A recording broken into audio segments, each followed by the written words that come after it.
Hey there, Brett here from Blick Digital, and in this video, I'm going to show you how to tag the contacts that appear in your task note report.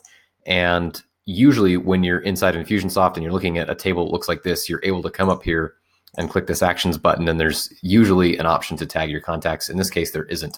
By the way, to get here, if you go to Admin Reports, there is a report called Task Note Report. Basically will allow you to filter all of your tasks by completion, not completed, completion date, who is assigned to, all that stuff. So that's what we're looking at here. And in order to tag these contacts, we first have to export them, get their contact IDs, and then bring them back in to Infusionsoft using a data cleanup process. So let me just show you how you do that. If you go to Actions, you click Export. So make sure you've selected everyone. You click Export. That will get you to the default Infusionsoft export screen. And thankfully, one of the options here is contact ID. So really all we need to do is export contact ID. That's the only thing we need out of this. So I'm just going to unselect everything and choose contact ID only. And I'm going to hit process down here at the bottom. And what that's going to do is spit out an Excel file for me. So let me go pull that, if I can move my face over. And I'm going to bring Excel over here. So what you'll see is, yeah, there they are. There's the contact IDs that I need and wanted. So I'm going to go ahead and minimize that. I'm going to come back into Infusionsoft. I'm going to click on Admin Data Cleanup over here on the right. And then there's this feature right here called Modify Existing Records. So I'm going to go ahead and click Modify Existing Records. And contacts is what I do want to modify in this case because I have the contact IDs. I'm going to hit Go. And I'm going to browse for this file, this export 10.3 file that I just got. So browse and quick access here, and there it is. I'm going to hit next.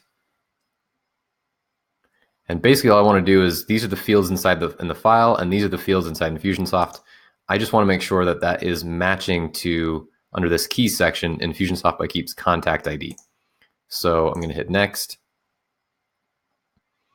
And now what I can do is, under actions, I can apply a specific tag.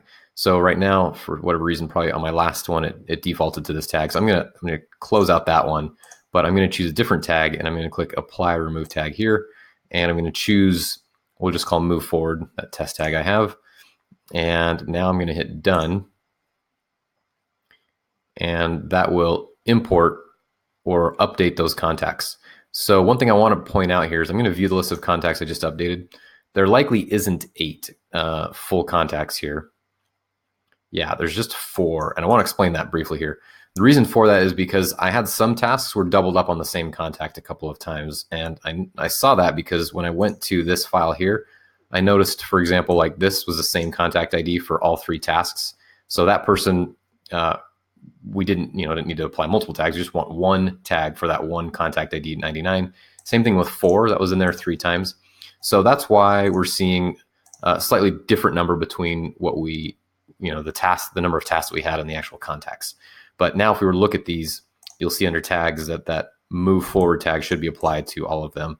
Now Infusionsoft's also going to apply an updated tag every time. So you can see this is today's time and date. So by default, I usually just delete it. I don't like to really keep those unless I think I need them.